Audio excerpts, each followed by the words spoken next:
So, hello everybody, thank you for joining us. Today's conversation will focus on 14 Project, the international dance marathon that was live streamed on September 2021 and which was conceived, led and coordinated by Chen Wu-Kang, Taiwanese artist, dancer, choreographer, and also co-founder and artistic director of Horse Dance Theater in Taiwan.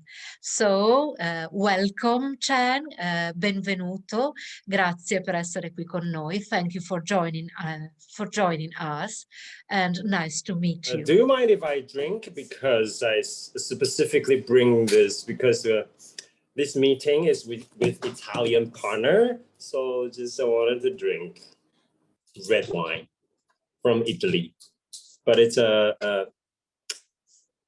bio, so it's not really famous red wine. So, among the Italian partners who participated in the event, in addition to the main one, Centro per la Scena Contemporanea, there was also Lavanderia Vapore, located in Collegno, not far from Turin, Torino. And today, here with us, representing Lavanderia Vapore, is Valentina Tibaldi. Buongiorno Valentina, grazie per essere qui con noi. Bello rivederti. Thank you, Valentina. Thank you for joining us. And buongiorno welcome. And good evening to you, Wuhan. Last but not least, let me introduce the Italian dancer and choreographer Amina Amici, who took part in the Marathon 14 project with her beautiful solo. So, buongiorno, ciao, benvenuta e grazie per essere qui con noi. And thank you. I'm very glad to be with you today. Well, let's start with our conversation. I would like to start by asking Chen Wu-Kang to tell us a few things about 14 Project.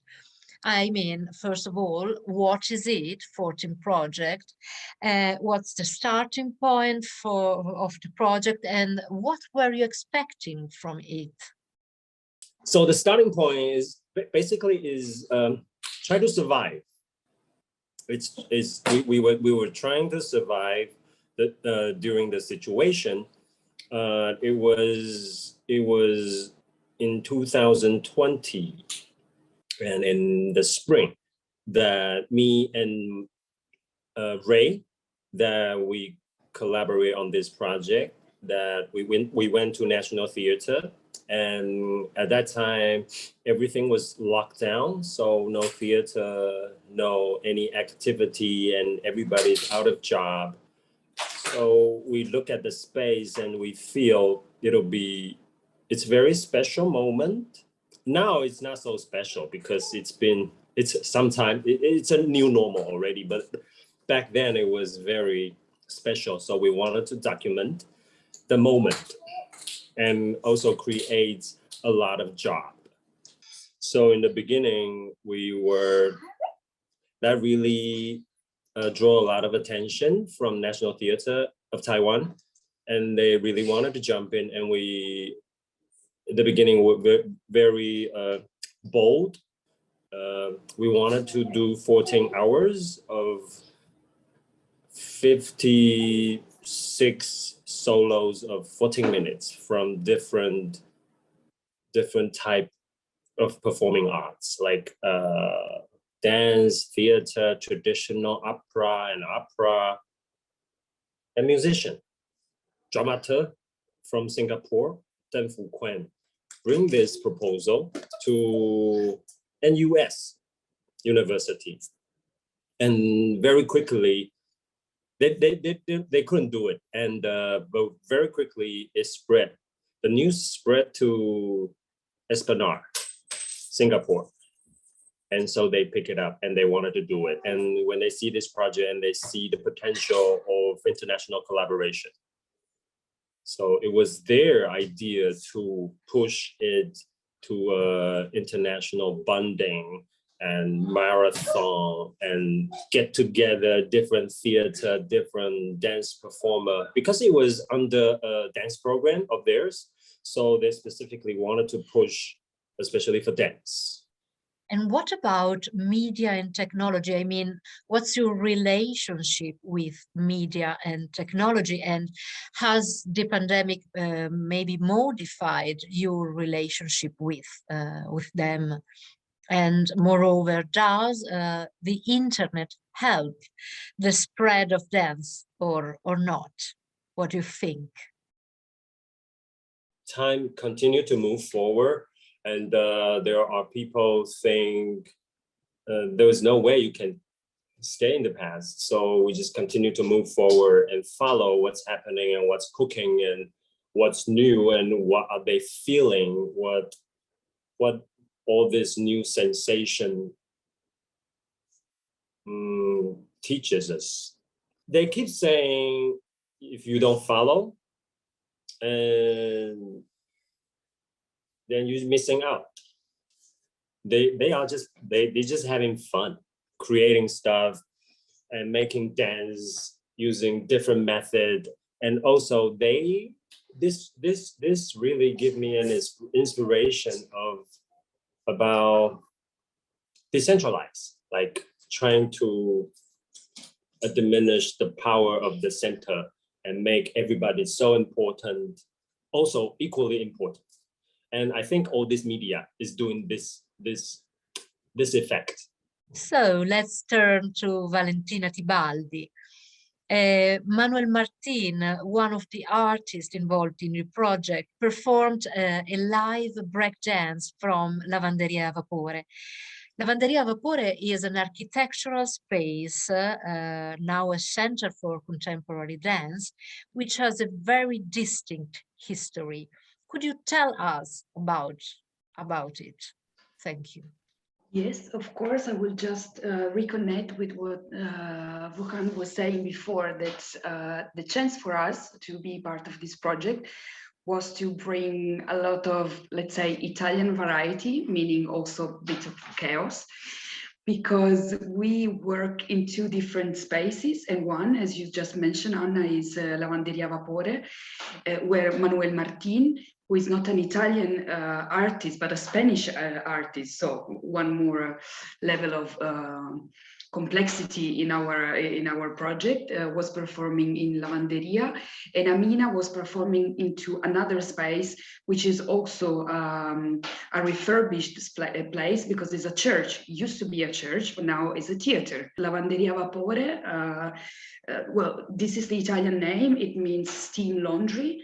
Used to be a real steam laundry for a psychiatric hospital, an asylum, until 1978. So quite, it's got a quite recent history connected to our century. Now it is a residency center for dance, where we have 4 studio and 1 theater space, where actually Manuel was performing. So for me, it's interesting to see how refurbished architecture can have new life. Thanks to the 14 project, I understood which kind of variety and diversity we have in the contemporary dance field, or in the dance field. And it was very interesting. It was a very interesting curatorial act when Roberto Casarotto called us and said if we want to join the project, and it was very interesting and very challenging also in a way, as Chen was saying before. So let's turn to Amina Amici again. What about the creative process? I loved your solo. You performed it from Spazio Cor, at Spazio Cor, a very special one. It is a deconsecrated church, if I'm not mistaken. And your work was inspired by Caravaggio. Could you briefly tell us about the creation stages of this work and your spatial relationship with the painter's work? Was in effect particularly dancing in Spazio Cor, which is an ex-church. And maybe it was not so visible for you, but the ceiling of this church is completely drawn. There are many paintings. And so I was working, inspiring by Caravaggio, but also that church was an inspiration for me. I was working with Caravaggio because I worked for a piece for 5 people, which the name is Luci di Carni, and which is a piece choreographed by me. And so I thought there could be a good moment to also go deep in this kind of work and presenting this solo, which is inspired by this process that I did about Caravaggio. And also because the church I thought was really the right place to put this plays about Caravaggio. Caravaggio came because I'm really interested about working with the iconography and with painting, and I'm really this is a suggestion for me in different levels, intuition level, study level, about drawing. For me, the body is like an instrument to draw. And so that's why, for me, painting is always a big suggestion. So that's why I think Spazio Cor was the right place, and I was really glad to participate for Team Project. Thank you to everybody. Thank you, Valentina, to ask me, and also because was the chance to see all these dancers in these places was really an emotion. I can say a gift also. So, Amina, you danced for nobodies, literally, without audience. What about performing without the presence of a flesh and blood audience? Did it have an effect on your way of dancing or not? Was different, and because anyway we need someone to perform to. But I knew anyway that there were many eyes that they were watching me. But also what was nice was the fact that in a way I was dancing for the theater. So I wasn't alone. So what about aesthetic criteria? What's the difference between a traditional dance performance and a digital one in terms of aesthetica? I mean, are aesthetic criteria the same or not? And how do, again, the absence of an audience impact on artistic creativity? Traditional performance will go away soon. I mean, traditional performance, that it will becomes harder. I think traditional performance is something that we need to think about because it creates a lot of carbon footprint. So it'll get harder and harder to travel. So all this stuff, and so traditional performance will definitely go away. I hope theater will go on being live and not technologically broadcast, because I really think that the magic of the theater is when the audience and the performer share the same space in order to change the concept of time.